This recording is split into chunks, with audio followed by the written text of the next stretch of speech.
Bismillahirrahmanirrahim. Assalamualaikum warahmatullahi wabarakatuh. Hamdan wa syukranillah qala rabbi sholli sodri wa yassirli amri wa hlul 'uqdatam min lisani yafqahu qawli amma ba'du. Yang terhormat Bapak Ibu dosen penilai uji kinerja PPG Transformer Plus batch 1 tahun 2025. Izinkan saya hari ini hari Sabtu tanggal 10 Mei tahun 2025. Nama saya Adeng Maulana, NIM 250310917. Saya guru mata pelajaran Sejarah Kebudayaan Islam di MTSSA Mambaul Ulum, Desa Pusaka Jaya, Kecamatan Pasir Kuda, Kabupaten Cianjur, Provinsi Jawa Barat. Sekaligus mahasiswa PPG Transformasi Plus batch 1 tahun 2025 pada Institut Agama Islam Negeri Ambon tahun 2025. Pada pertemuan kali ini saya akan membawakan sebuah tema Nabi Muhammad SAW sebagai rahmat bagi seluruh alam. Materi kelas 7 tahun pelajaran 2024-2025. Pada pertemuan kali ini saya akan menggunakan model pembelajaran problem based learning. Bagaimana kelanjutannya? Mari kita simak videonya. Terima kasih. Billahi fisabilillah wal abdul minkum. Wassalamualaikum warahmatullahi wabarakatuh. Assalamualaikum warahmatullahi wabarakatuh.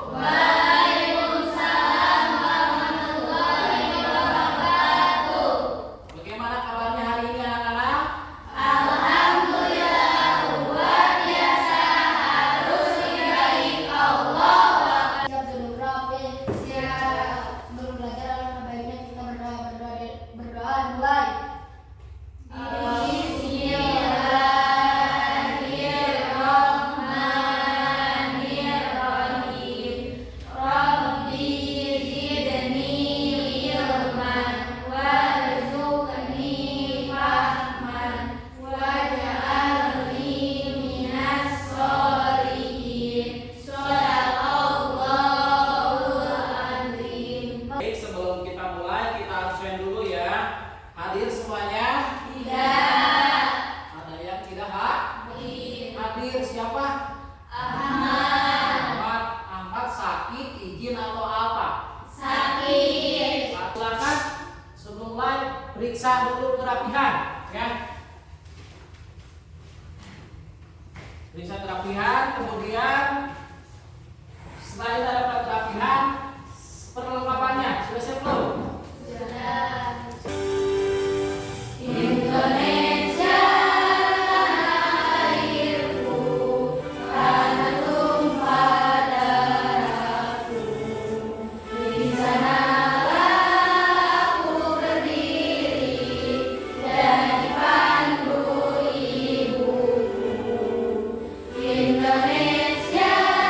kebangsaan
Ya, apa materi yang kemarin?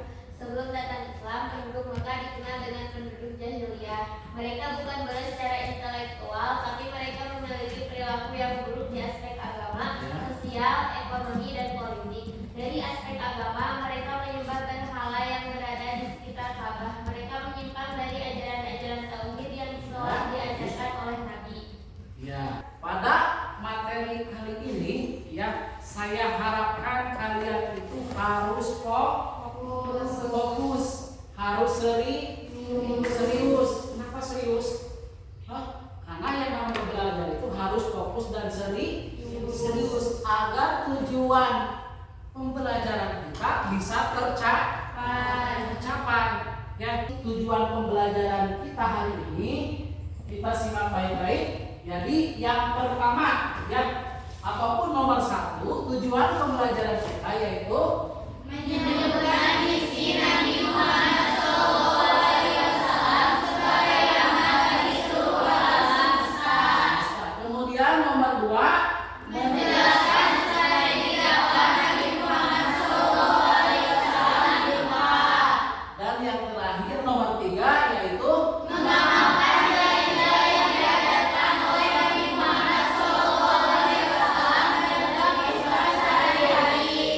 nilai-nilai daripada baginda Rasulullah yang harus kita terapkan ataupun aplikasikan itu sangat penting untuk kita untuk sehari-hari ya.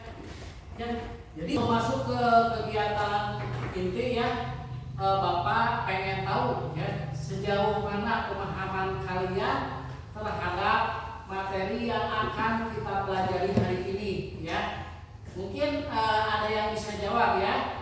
Jadi apa sih yang dimaksud dengan rahmat bagi seluruh alam itu? Ada yang bisa jawab? Apa itu? Berarti beliau adalah pembawa kasih sayang, kedamaian dan keselamatan bagi seluruh makhluk hidup di alam semesta, baik yang beriman maupun tidak. Ya, baik yang beriman ataupun Tidak. tidak. Ya, kasih tepuk tangan. Bos ya. Ya. Kemudian ini baru satu ya, Ya. Selanjutnya sejauh mana lagi? Ya, dasar ataupun pemikiran kalian tentang materi untuk hari ini gitu ya. Jadi cara Nabi Muhammad SAW itu menyebarkan ajaran Islam di Mekah itu caranya bagaimana sih? Ada yang tahu? Saya Pak, Silakan. Nabi Muhammad SAW menyebarkan ajaran Islam di Mekah melalui 2 cara utama, yaitu sembunyi-sembunyi selama 3 tahun pertama dan kemudian secara terang-terangan. Pada tahap pertama beliau berdakwah kepada keluarga dan sahabat dekat. Setelah menerima wahyu, beliau mulai berdakwah secara terbuka di depan masyarakat Mekah. Iya, secara sembunyi-sembunyi kemudian terang-terangan. Baik, terima kasih. Kasih close ya. Nah, jelas kembali bahwa Nabi Muhammad SAW itu diutus sebagai rahmat bagi seluruh alam ya. Seperti yang tertuang dalam Quran surat Al-Anbiya ayat 107, wa ma arsalnaka ila rahmatan lil alamin. Artinya ya, dan kami tidak mengutus engkau Muhammad melainkan untuk menjadikan rahmat bagi seluruh alam ya. Nah, ada poin-poin penting rahmat bagi seluruh alam itu yang harus kita pahami ya. Apa sih poin-poin penting itu ya? Jadi yang pertama, rahmat bagi alam manusia ya, bagi alam manusia ya. Jadi Nabi Muhammad SAW itu membawa hidayah dan petunjuk bagi manusia untuk mencapai kebahagiaan di dunia dan di akhirat. Bukan hanya di dunia, melainkan di akhirat pun kita itu membutuhkan syafaat itu apa? Pertolongan untuk memperdalam daripada materi ya. Jadi kita sama-sama simak video ya. Simak video kemudian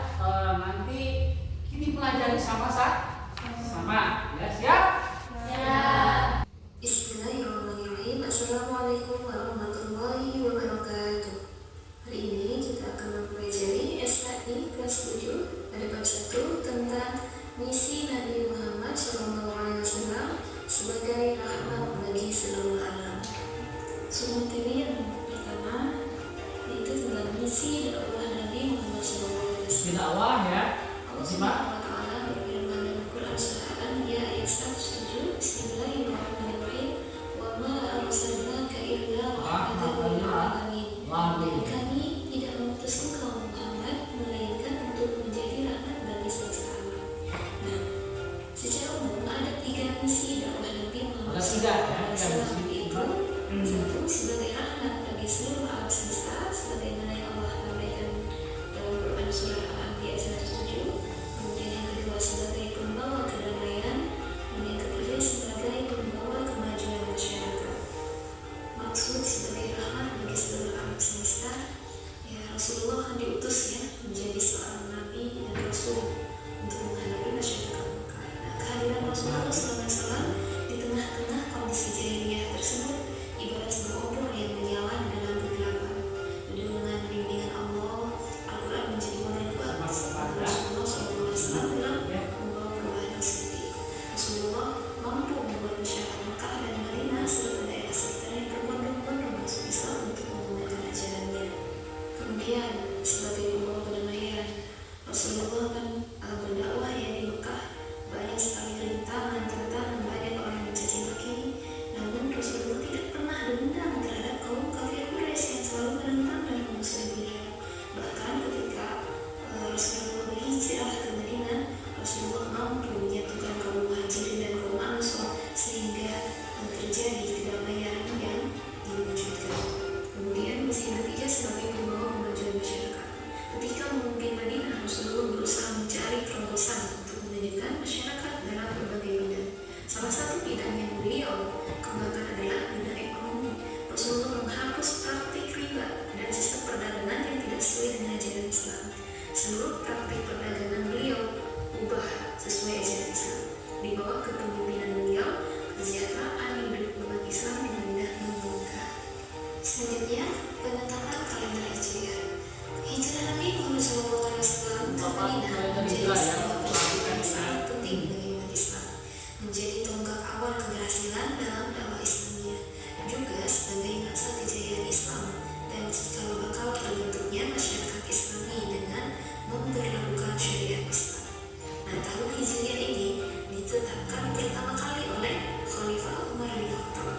Penamaan Hijriah sebagai tahun Islam diambil karena disesuaikan dengan awal permulaan Rasulullah SAW melakukan hijrah ke Madinah. Tujuannya agar tidak menyebabkan hijrah Rasulullah SAW. Kemudian peristiwa atau perjanjian Hudaybiyah.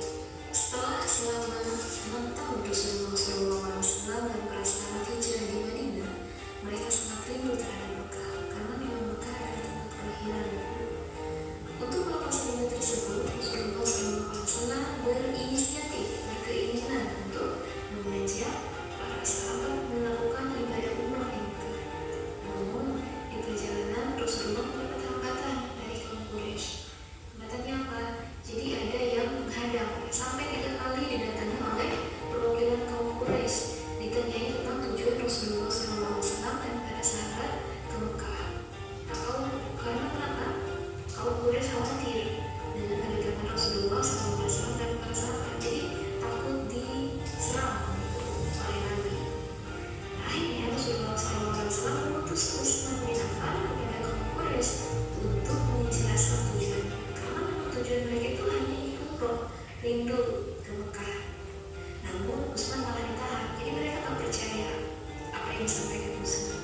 Hingga membuat para sahabat itu bersumpah, itu disebut dengan bayat ridwan, untuk tetap menjaga keselamatan Rasulullah SAW dan ajarannya, serta bertekad menghadapi kaum Quraisy. Namun dengan tekad daripada para sahabat, kaum Quraisy merasa gentar.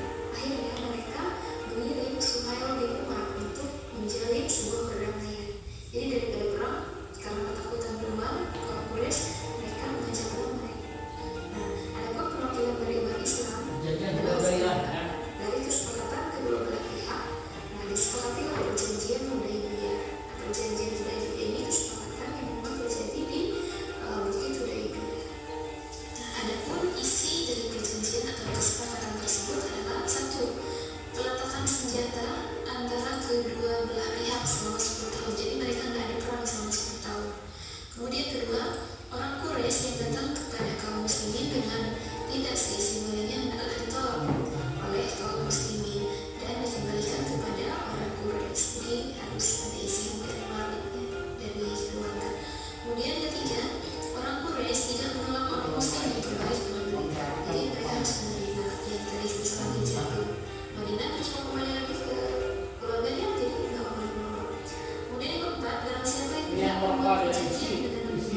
perjanjian ya. Begitu juga sebaliknya.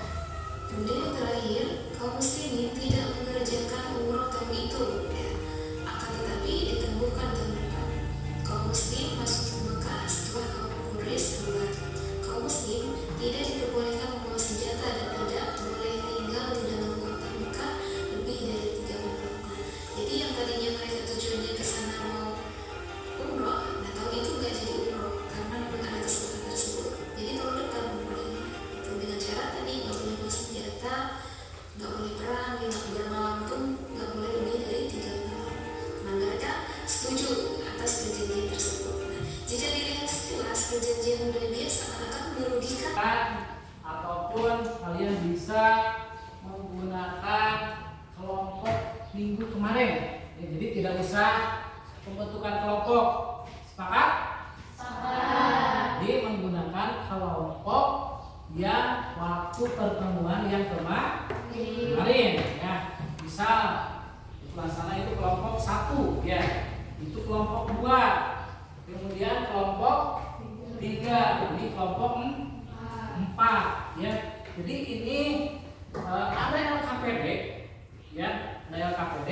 Kemudian di sini ada pertanyaan, bagaimana ajaran Nabi Muhammad SAW dapat membantu menciptakan perdamaian dan keadilan di dunia. Itu kan sebuah permasalahan, jadi harus digali ya. Saya bagikan dulu ya, nanti dijelaskan. Kelompok 1 ya, kemudian ini kelompok 2 ya, ini kelompok 3, ini kelompok 4 ya.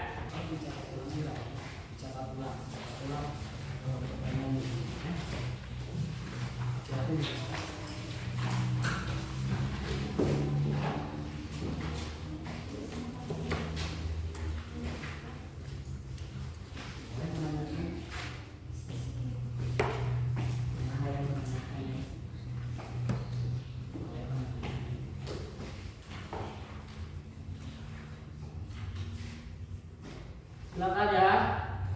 Paham? Bisa ya?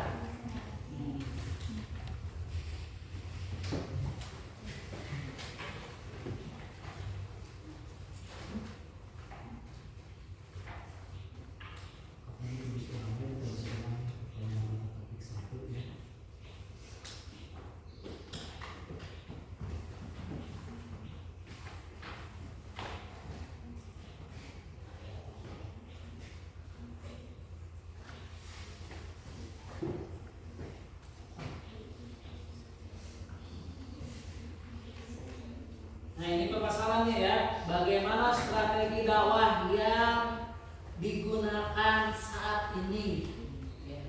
Yang digunakan saat ini strategi dakwahnya bagaimana? Misalkan di sini bisa menggunakan sosial media ya, bisa Facebook, Instagram ataupun YouTube ya. Situ ada referensinya, silahkan dipakai. Bisa kan untuk kelompok 1 dipresentasikan ya. Sudah ada jawabannya atau belum? Silahkan dipresentasikan ke depan ya.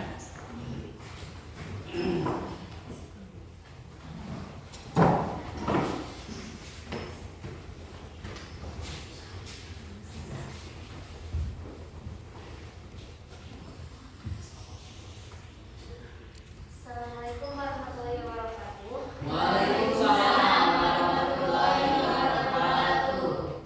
Kami dari kelompok 1 ingin mempresentasikan hasil diskusi kami mengenai bagaimana ajaran Nabi Muhammad SAW dapat membantu menciptakan perdamaian dan keadilan di dunia. Silakan. Nabi Muhammad SAW dikenal sebagai sosok pemimpin yang membawa pesan damai bagi seluruh umat manusia. Dalam misi kenabiannya, beliau mengajarkan pentingnya kasih sayang, keadilan, dan perdamaian baik di antara individu maupun komunitas. Nabi tidak hanya menyebarkan ajaran Islam, tetapi juga mencontohkan bagaimana manusia manusia seharusnya hidup berdampingan secara harmonis dengan menjaga persatuan dan kesatuan. Salah satu contoh nyata dari misi perdamaian Nabi adalah ketika beliau berhasil mengakhiri konflik antara suku-suku di Mekah dan Madinah. Melalui perjanjian Hudaybiyah, Nabi Shallallahu Alaihi Wasallam menegakkan prinsip perdamaian yang mendahulukan dialog dan diplomasi daripada peperangan. Beliau memahami bahwa perdamaian bukan sekadar absennya konflik, tetapi sebuah usaha untuk menciptakan keharmonisan yang abadi. Selain itu, Nabi Muhammad SAW juga mengajarkan tentang pentingnya saling menghormati keyakinan orang lain. Dalam Piagam Madinah, Nabi menyatukan berbagai kelompok dengan latar belakang agama yang berbeda untuk hidup bersama dalam sebuah negara yang adil. Piagam ini merupakan bukti nyata bahwa Nabi menghargai perbedaan dan mengedepankan toleransi dalam membangun masyarakat yang damai. Nabi Muhammad SAW adalah sosok yang tidak hanya menyerukan perdamaian, tetapi juga hidup dalam nilai-nilai tersebut, menjadi contoh nyata dari bagaimana menciptakan perdamaian melalui cinta, kesabaran, dan keadilan. Melalui ajarannya, Nabi Muhammad SAW mengajak seluruh umat manusia untuk menjadi pembawa damai di bumi ini, menghargai perbedaan, serta menjaga persatuan dan persaudaraan. Ajaran beliau adalah kunci untuk menciptakan dunia yang harmonis dan penuh dengan kasih sayang, di mana setiap manusia dapat hidup dengan damai dan saling menghormati. Apakah ada yang ingin bertanya? Silakan yang bertanya siapa? Namanya Suci yang bertanya ya. Silakan. Bagaimana toleransi yang dianjurkan oleh Nabi Muhammad SAW dapat membantu menciptakan lingkungan yang harmonis dan damai di tengah perbedaan? Harus saling menghargai dan menghormati antar sesama dan saling menyayangi agar tercipta rasa nyaman sehingga terbentuk keharmonisan. Puas dengan jawabannya? Sangat puas. Nah, Terima kasih. Sekian presentasi dari kami. Wassalamualaikum warahmatullahi wabarakatuh. Waalaikumsalam warahmatullahi wabarakatuh. Kasih tepuk tangan.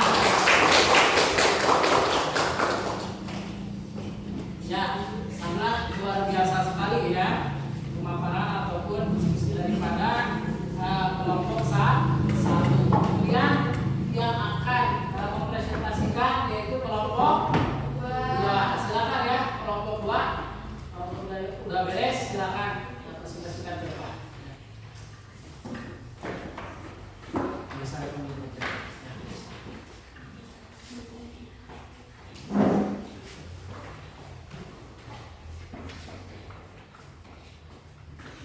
Assalamualaikum warahmatullahi wabarakatuh. Waalaikumsalam warahmatullahi wabarakatuh. Kami dari kelompok 2 ingin mempresentasikan hasil diskusi kami tentang bagaimana kita dapat mengaplikasikan akhlak Nabi Muhammad SAW dalam kehidupan sehari-hari. Akhlak Rasulullah adalah meninvestari yang terdapat dalam Al-Quran. Tidak ada satupun perilaku dari beliau yang buruk, karena beliau memiliki sifat mahkum yang artinya terjaga dari melakukan perbuatan dosa, baik dosa besar maupun dosa kecil. Sebagai umatnya, kita pun dianjurkan untuk mengikuti segala hal yang Rasulullah lakukan. Salah satu sifat beliau yang harus dicontoh adalah kejujurannya, baik dalam mengucap maupun berbuat. Tak heran Nabi Muhammad pun diberi gelar oleh para sahabat serta penduduk Mekah Al-Amin, yang artinya dapat dipercaya. Beberapa contoh sifat Rasulullah SAW yang dapat kita terapkan dalam kehidupan sehari-hari ialah sebagai berikut. 1. Sidik. Sidik berarti jujur. Sifat yang dimiliki Nabi Muhammad ini harus dijadikan contoh dalam kehidupan sehari-hari. Kita harus membiasakan diri selalu bersifat jujur sejak kecil. Kejujuran Nabi Muhammad menjadikannya orang terpandang dan selalu dipercaya banyak orang. Maka dari itu kita harus mencontohnya dan selalu ingat Allah agar takut berbohong. 2. Amanah. Amanah artinya dapat dipercaya. Nabi Muhammad memiliki kekuatan dalam membangun kepercayaan antar umat manusia. Sifat amanah ini penting diterapkan dalam kehidupan sehari-hari. Sebab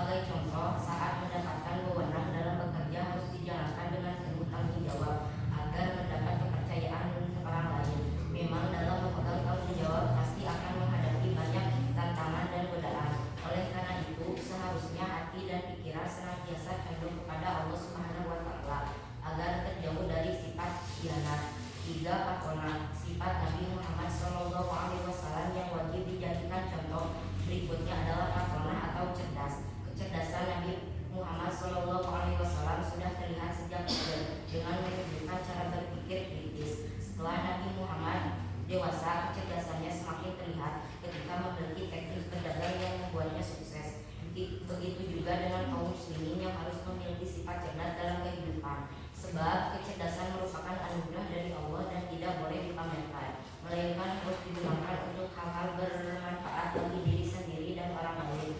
4. Tabligh. Tabligh memiliki arti menyampaikan. Allah Subhanahu wa taala menurunkan firman-Nya kepada Nabi Muhammad SAW melalui perantara malaikat Jibril untuk disampaikan ke seluruh manusia. Nabi Muhammad selalu menyampaikan firman tersebut kepada umatnya. Begitu juga manusia, ketika diberi amanah oleh seseorang hendaknya segera menyampaikannya dengan jujur. 5. Tawadu. Tawadu artinya rendah hati. Sifat ini selalu tercermin dalam kehidupan Nabi Muhammad sehari-hari. Dia tidak pernah menyombongkan diri kalau dirinya Nabi utusan Allah. Sifat selalu rendah hati ini harus tercermin dalam kehidupan umat muslim sehari-hari, seperti tidak memandang rendah status seseorang dan tidak menyombongkan diri ketika berada di atas. Apakah ingin ada yang bertanya? Oh, siapa namanya? Silakan kalau ingin bertanya. Bagaimana menurut kamu jika ada yang berbohong untuk kebaikan? Bagaimana kalau ada yang berbohong untuk kebaikan? Bagaimana kalau yang berbohong tapi untuk kebaikan? Apapun alasannya, berbohong itu tidak dibenarkan. Itu bukan salah satu akhlak daripada Nabi Muhammad SAW. Apapun alasannya, yang namanya berbohong itu tidak dibenarkan. Baik, kasih aplaus bukan. Terima kasih. Sekian presentasi dari kami. Wassalamualaikum warahmatullahi wabarakatuh. Waalaikumsalam warahmatullahi wabarakatuh.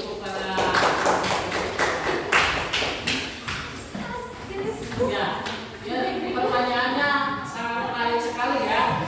Pertanyaan dari kelompok 1 dan kelompok 2 itu bagaimana kalau berbohong untuk kebaikan? Ya, itu sangat menarik sekali. Jadi yang namanya berbohong itu tidak dibenarkan.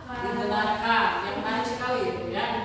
Kemudian silakan untuk mempresentasikan kelompok 3 ya, silakan.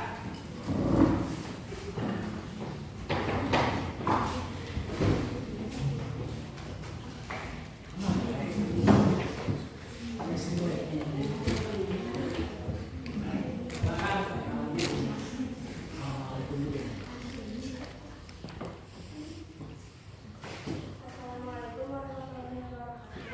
Waalaikumsalam warahmatullahi wabarakatuh. Kami dari kelompok 3 ingin mempresentasikan hasil dari diskusi kami tentang bagaimana kita bisa membuktikan bahwa Nabi Muhammad SAW adalah rahmat bagi seluruh alam. Berikut beberapa bukti konkret. Nomor 1. Ajaran Islam yang berbasis rahmat. Islam yang dibawa Nabi Muhammad SAW menekankan pada kasih sayang, keadilan dan perdamaian. Ajaran ini mendorong umatnya untuk saling membantu, menghormati hak-hak orang lain, dan menciptakan lingkungan yang baik. Yang kedua, bukti bagian Nabi Muhammad SAW yang penuh rahmat. Beliau dikenal sebagai sosok yang lembut, penyayang, dan sabar. Beliau tidak pernah membalas kebaikan dengan keburukan, tapi selalu memilih jalan damai dan penuh kasih. Yang ketiga, Islam memberikan manfaat. Dalam berbagai peristiwa sejarah, Nabi Muhammad SAW telah memberikan contoh nyata tentang bagaimana seorang pemimpin yang penuh rahmat dapat berinteraksi dengan umatnya, bahkan dengan musuhnya. Misalnya, ketika dengan baik, beliau tidak meminta hukuman bagi penduduk kota tersebut, melainkan berdoa agar mereka diberi petunjuk. Nomor 4. Inisiatif untuk kebaikan dunia. Nabi Muhammad SAW mendorong umatnya untuk melakukan berbagai tindakan positif, seperti menanam pohon dan membagikan daun, yang bermanfaat bagi lingkungan dan masyarakat. Nomor 5. Perwujudan ukhuwah Islamiyah dan ukhuwah pelaksananya. Ajaran Nabi Muhammad SAW tentang persaudaraan dan kebersamaan mendorong umat Islam untuk bersatu dalam menghadapi berbagai tantangan, serta mendorong rasa cinta tanah air dan bangsa. Dengan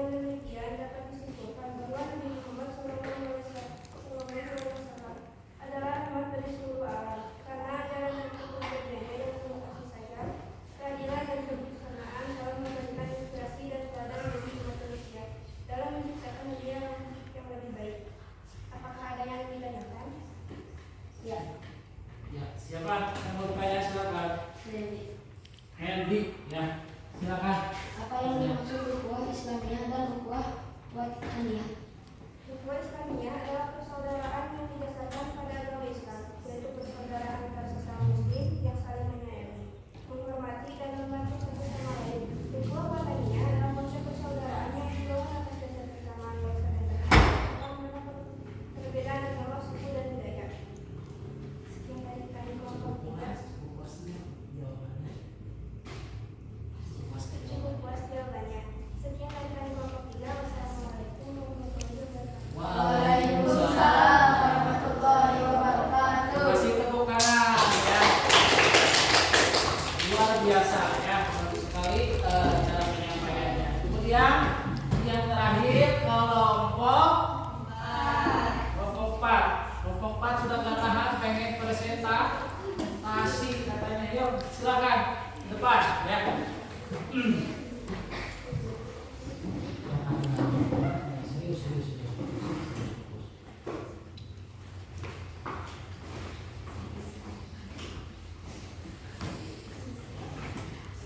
Assalamualaikum warahmatullahi wabarakatuh.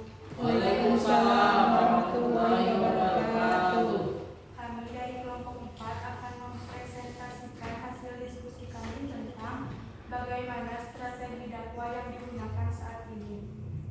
Strategi dakwah di Indonesia, penyebaran Islam melalui jalur perdagangan, mengkaji peran perdagangan muslim dalam menyebarkan Islam di Nusantara, penyebaran Islam melalui jalur pernikahan dan akulturasi budaya, memahami bagaimana ajaran Islam berbaur dengan budaya lokal, peran ulama dan tokoh agama, menganalisis peran ulama dan tokoh agama dalam dakwah Islam di Indonesia. Strategi dakwah modern, dakwah melalui media sosial, menilai efektivitas dakwah menggunakan media sosial seperti YouTube, Facebook, dan Instagram. Dakwah melalui teknologi, memahami peran teknologi dalam dakwah seperti aplikasi mobile, platform, e-learning, dan kecerdasan buatan. Dakwah dan pendidikan, mengkaji peran pendidikan dalam membentuk karakter dan nilai-nilai Islam pada generasi muda. Apakah ada pertanyaan? Silakan, siapa yang bertanya? Hah? Raisa Andini ya. Silakan Raisa, pertanyaannya. Apa dampak dakwah Islam? Apa dampak dakwah Islam? Itu pertanyaannya. Dampak dakwah pada kehidupan sosial, memahami bagaimana dakwah Islam mengaruhi kehidupan sosial, ekonomi, dan budaya masyarakat. Dampak dakwah pada kehidupan politik, menganalisis peran dakwah dalam politik dan pemerintahan. Dampak dakwah pada kehidupan pribadi, memahami bagaimana ajaran Islam membentuk karakter dan nilai-nilai pribadi seseorang.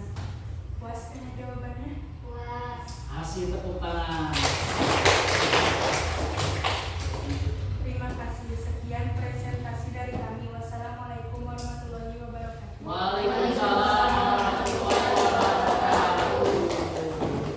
Ada postes ya, postes. Bapak kasih waktu 5 menit atau mau 3 menit? 5 menit ya. Silakan ini untuk dikerjakan ya. Ini setelah mempelajari gitu kan, sudah dipresentasikan. Ini ada postes ya. Silakan untuk dikerjakan ya. Waktunya nanti menit ya.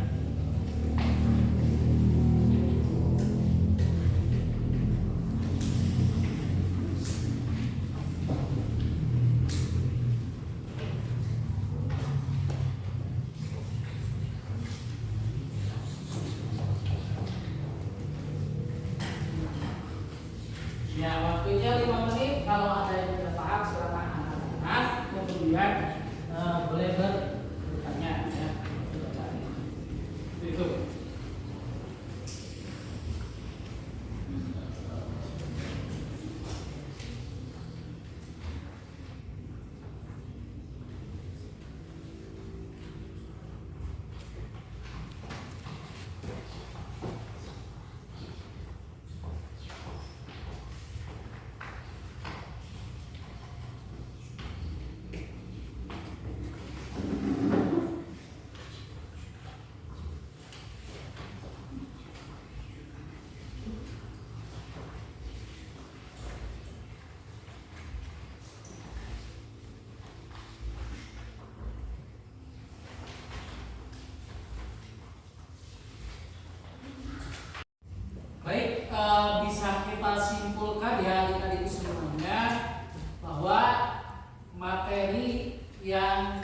kita pelajari di hari ini itu sangat berkesan. Berkesan nggak? Ya, contoh di sini kan udah dijelaskan ada kejujuran, kemudian sidik, amanah, papalah, tabligh dan tawadu. Ya, jadi hal semacam itu harus kita nilai-nilai tersebut harus kita tanamkan dalam kehidupan sehari-hari, ya, menghormati, menghargai orang lain, sama sikap sifat perilaku ataupun nilai-nilai daripada baginda Nabi Muhammad. Paham ya materinya? Paham? Paham? Menarik nggak materinya? Menarik ya. Salah paham dan menarik ya. Terima kasih. Pertemuan yang akan minggu depan ya ada materi mengenai pola dakwah Nabi Muhammad di Madinah ya. Jadi adik-adik semuanya mudah-mudahan sehat walafiat agar materi tersebut berkesinambungan. Jadi runtuyan daripada kegiatan ataupun materi tersebut itu sesuai ya. Jadi kemudian jangan lupa untuk dipelajari di rumah masing-masing. Mungkin hanya itu yang bisa Bapak sampaikan hari ini. Mohon maaf atas segala kekurangan. Wallahu a'lam bishawab. Wassalamualaikum warahmatullahi wabarakatuh.